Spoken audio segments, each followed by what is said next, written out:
What's going on, everybody? GoodMicWork commentaries back at you. Welcome to the debut edition of the one-off, the pilot episode, if you will. This is a new series that I have developed for the channel that's going to allow me to come up here and discuss just one subject, one video, one topic, and that's it. And the reason why I wanted to start a series like this is because if I'm in between podcasts or in between episodes and some major news story breaks or something very controversial is taking place in the wrestling world and it needs to be discussed, I can come up here and talk about it in one video. So that's going to be the purpose of this one-off, and today is a perfect day to debut this series because we have some huge news coming out of WWE, and that is Big Cass, real name William Morrissey, has been released by WWE as of today, June 19th, 2018. And I got to tell you, man, I was floored by this announcement. I was really surprised.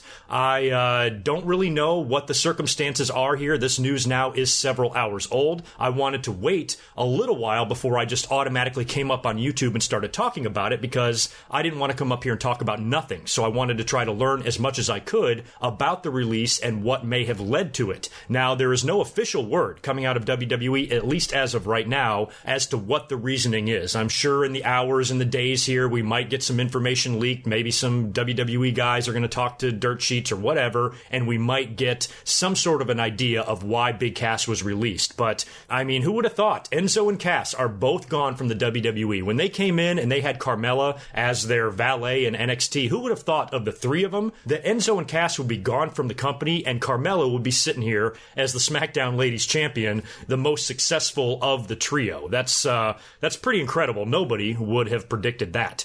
Now, there's been a lot of controversy surrounding Big Cass in the past few months. He has come across as somebody that's just not very well liked. And I'm going to choose my words carefully here because I have never met Big Cass. I have never interacted with him on social media. I absolutely know nothing about the guy personally and how his personality is, you know, and that sort of stuff. So I don't really want to judge the guy's personal character because I don't know him personally, you know what I mean? So I'm just going to go by the stories that we've heard on the internet and on social media over the past few months and try to determine what it was that exactly caused this release. Because when you look at Big Cass, despite any problems he might have behind the scenes, any heat with management and shit like that, he's still a very big, good-looking guy that could have superstar potential. He's shown signs of greatness, even on his promos. Recently on SmackDown with Daniel Bryan, he has exhibited some pretty decent mic work. So the guy is like not horrible and not worthless and a waste of money that they feel they need to let go. There's got to be a bigger reason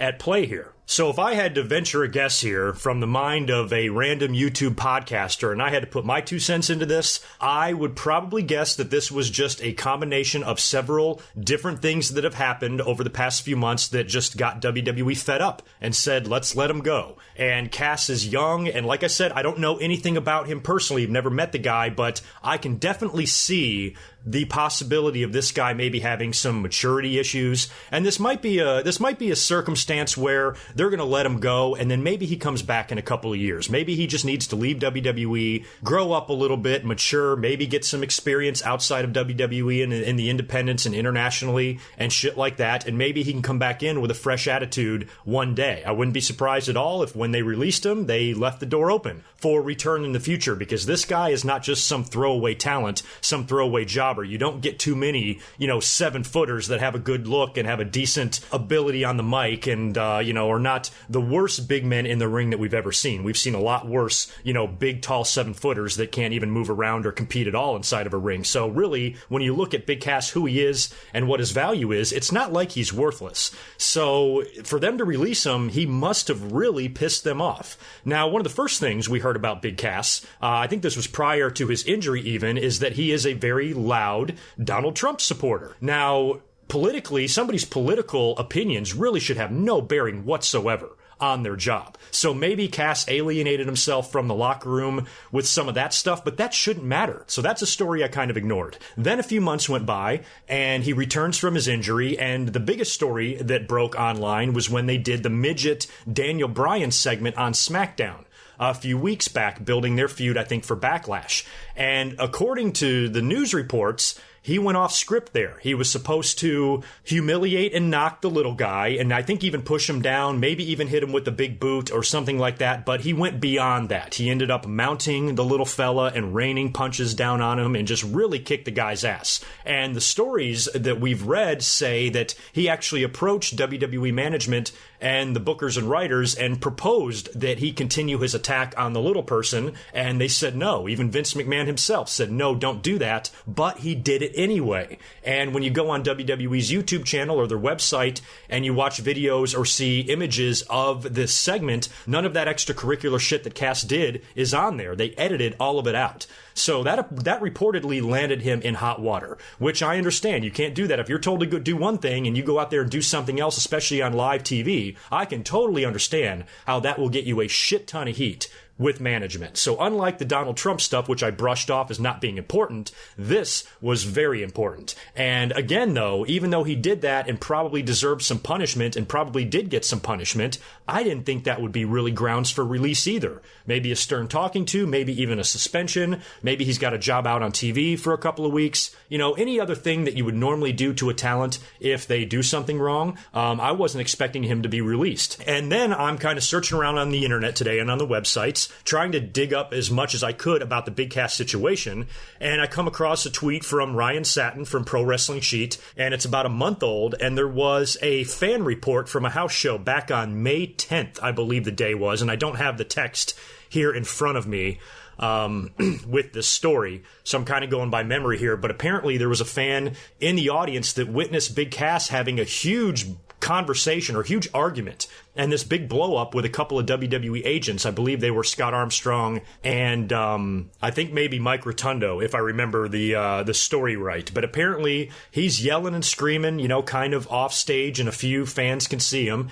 And he was screaming something about, oh, why doesn't so-and-so come say it to my face or whatever. So the guy just sounds like he's got anger issues. He's got maturity issues. He's got a ton of heat. He doesn't seem like he's well-liked. Whenever I scroll through Twitter, now granted, I'm not on Instagram, so I don't know anything about Instagram, but when I scroll through Twitter and I see photos of the WWE talent with each other, you know, Kevin Owens posing with a couple of the lady wrestlers, or they're out to dinner, or they're doing something together, I never see Big Cass involved in any of this. It doesn't seem like he has any friends in the WWE. Now, I could be completely wrong about that. The guy might be totally well-liked backstage, might have a shitload of friends. I don't know. It just doesn't seem like he does. Judging this based on what we have seen so far and the information that we've gotten in front of us regarding Big Cass's release, if I had to guess, I would say this was probably a combination of several instances where he maybe has heat internally backstage, got himself in a lot of trouble on SmackDown by going off script, whatever the hell happened on that house show where apparently he had this big blow up. Maybe WWE felt that he was not worth the hassle. He wasn't worth the headache and the aggravation, so fucking release him. He's still young. He can go over to Japan. He can do indie bookings. You know, he can probably still make a decent living, maybe mature a little bit more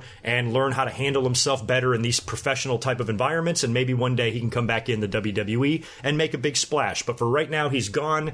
The guy tapped out to Daniel Bryan at 2 straight pay-per-views, and I predicted Big Cass to win his match with Daniel Bryan at Money in the Bank. And that match opened up the show, and Daniel Bryan beat him and had him tap out. And the reason I picked Big Cass to win is because if they're going to push Big Cass as a big heel, why are they going to have him tap out to Daniel Bryan at Backlash only to do it again a month later? There's no need to. You could have just ended the feud right there at Backlash, or worst case scenario, have another match on SmackDown like the next night or the next week and have Daniel Bryan beat him again there and wrap it up and move Big Cass on to doing something else at Money in the Bank, maybe even being in the Money in the Bank match itself. So when Big Cass and Daniel Bryan opened up the show, which I didn't expect, I expected Roman Reigns and Jinder Mahal to open the show, and when Daniel Bryan beat Big Cass again, tapping him out, I was like, well, what was the point of that? And I guess now we know what the point was.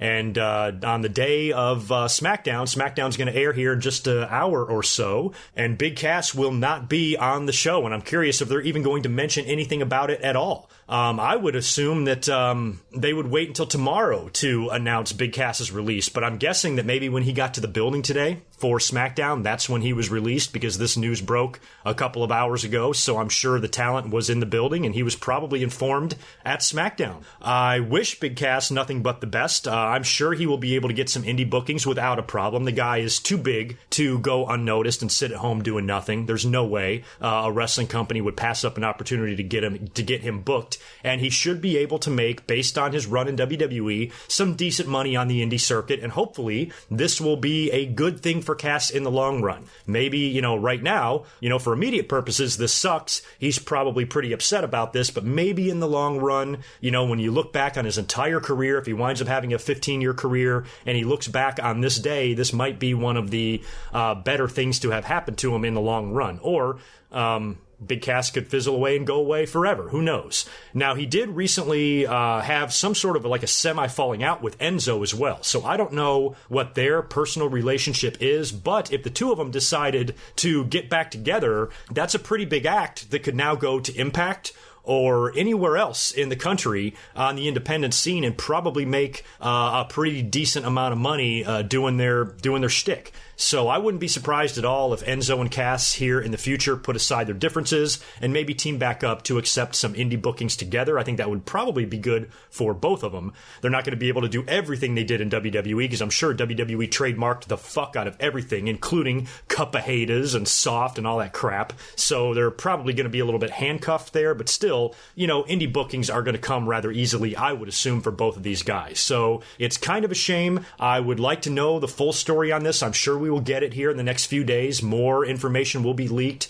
and will start coming out as to what specifically led to this release. But like I said, this is probably a situation where Cass kept rubbing people the wrong way, fucking up, having outbursts, going against scripts, and just being a generally unlikable person, and that led to his release. But like I said, that's my guess. Don't rely on me for wrestling news. I don't know what the fuck I'm talking about. All I'm doing is discussing and giving my opinions on the news that we're all reading on the internet. So I'm reading the same stories that you guys are. So if anybody does come across anything that's credible and accurate, and it does give us some sort of a hint as to what led to this, then feel free to tweet it to me or send it to me on Facebook or put it in the comments here of this video, because I would love to know more about this. But yeah, pretty crazy day. And there was even some reports, well, not reports, but tweets about Dana Brooke. I saw Dana Brooke's name coming up a lot on the Twitter feeds, and I was wondering if she had gotten released too. And then I started thinking, I'm like, oh shit, is Big Cass the beginning of kind of like a spring cleaning or a summer cleaning, or this massive talent slashing where Big Cass is only the first of many names to be released in the next couple of days?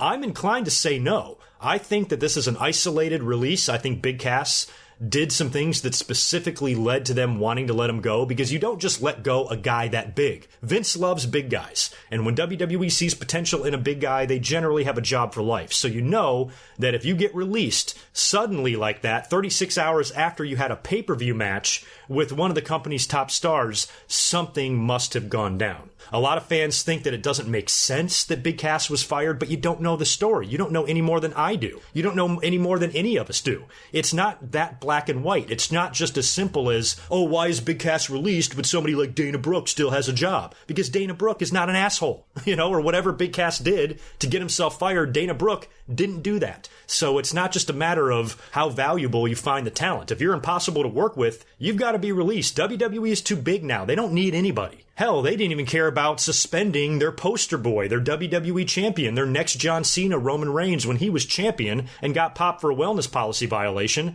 They suspended him without even thinking twice, ripped the title right off of him, and that's been over 2 years now, and the guy has not been world champion since. So the WWE does not rely on anybody here. So even though it's a shame to lose this big piece of talent that you have, WWE's world will just keep on a-spinning, and it will be business as usual for them, I'm sure, tonight on SmackDown Live. So yeah, very interesting story coming out of WWE, and I'll be interested to hear more about this as we get more developments on it. So you guys let me know what you think in the comments below, what you think might have led to it. Are you happy about it? Do you not care about it? Me personally, I was never a fan of Big Cass, so I'm going to be just fine without seeing the guy on WWE TV. It's really not going to bother me. However, that doesn't mean that I don't have sympathy for Big Cass, and I feel bad that he was released, and I do wish him the best. And I'm sure, like I said earlier, he will be fine. I mean, anybody coming off a WWE run can generally get booked on the independent circuit rather easily. It's not going to be too hard. I'm sure people are already calling him and already contacting him for independent bookings.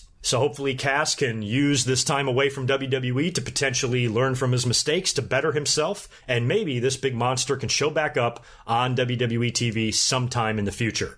And that's going to wrap it up, I think, here for the first ever edition of the One-Off. There is some other news online right now that a lot of people are talking about regarding Ring of Honor. I have not read into this story to really do a video about it, so I'll probably mention that in my next episode coming up probably on Thursday. And I guess WWE is cock-blocking Ring of Honor from going into Madison Square Garden. Even got a personal message just a minute ago on Twitter from Delexman telling me that it's horseshit. So I'll look into it, see what that's about, but really I'm not that surprised. WWE's not going to let anybody go into Madison Square Garden. I was surprised to hear that Ring of Honor was trying to do that to begin with. It's petty and stupid by WWE. Why the hell do they even care if somebody wants to run the Garden? But that's been their dining room table now for the past, 60, 70 years, whatever it's been, 60 years almost. So if they want to be assholes about it, I guess that's their prerogative, but it's a pretty shitty thing to do. So I'll read into a little bit more on that story, and I'll offer some more thoughts on that when I do my podcast here in a couple of days. So you guys take care. I will talk to you for episode 505 near the end of the week. And